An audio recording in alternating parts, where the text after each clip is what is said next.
आगे बढ़ते हुए अगली खबर, केंद्रीय मंत्री पद से इस्तीफा दे सकते हैं पशुपति पारस। सूत्रों के हवाले से बड़ी जानकारी, पशुपति पारस आज ही इस्तीफा दे सकते हैं। सोर्सेस के हवाले से यह बड़ी जानकारी मिल रही है। बिहार में एनडीए गठबंधन के बाद में सीट ना मिलने की वजह से पशुपति पारस काफी नाराज, और यही कारण बताया जा रहा है कि आज वो प्रेस कॉन्फ्रेंस करने वाले हैं और प्रेस कॉन्फ्रेंस से पहले उनके द्वारा इस्तीफा दिया जा सकता है। प्रेस कॉन्फ्रेंस से पहले ही पशुपति पारस का इस्तीफा सामने आ सकता है। सुबह 11:30 बजे, यानी कि अब से महज कुछ समय के बाद में ये प्रेस कॉन्फ्रेंस और उसके पहले यहां पर इस्तीफा दिया जाता था। केशव हमारे साथ ज्यादा जानकारी लेकर जुड़ रहे हैं। केशव, फिलहाल क्या कुछ जानकारी आपके पास, क्योंकि एक तरफ जहां प्रेस कॉन्फ्रेंस होनी है उस तरफ, दूसरी तरफ चिराग पासवान को क्योंकि 5 सीटें दे दी गई उनकी पार्टी को, पशुपति पारस इस्तीफा दे सकते हैं, क्या कुछ अपडेट आपके पास?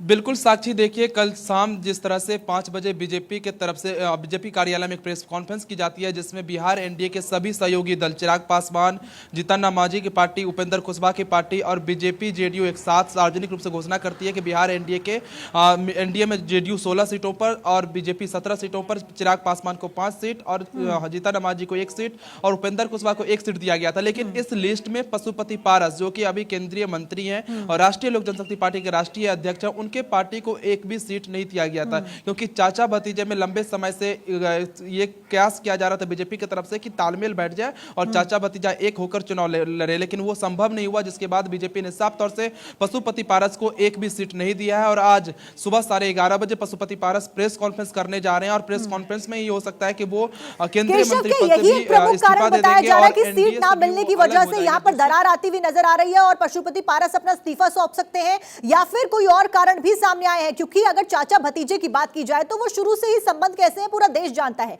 क्या सीट ना मिलना ही एक प्रमुख कारण बताया जा रहा है और भी कारण शामिल है?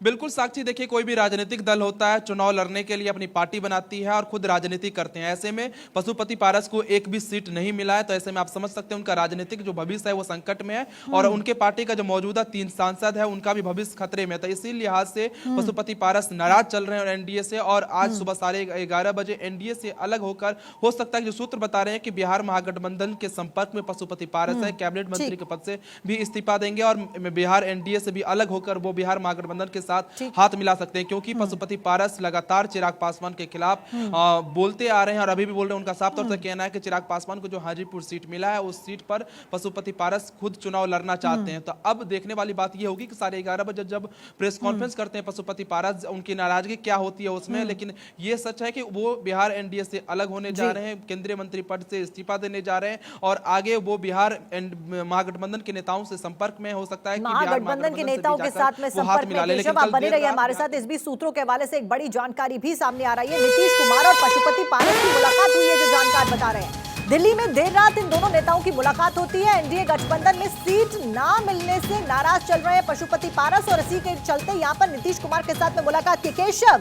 नीतीश कुमार के साथ मुलाकात क्या कुछ मायने, क्या अभी भी इस्तीफा दे सकते हैं और मुलाकात में क्या कुछ हुआ है, क्या कुछ अपडेट?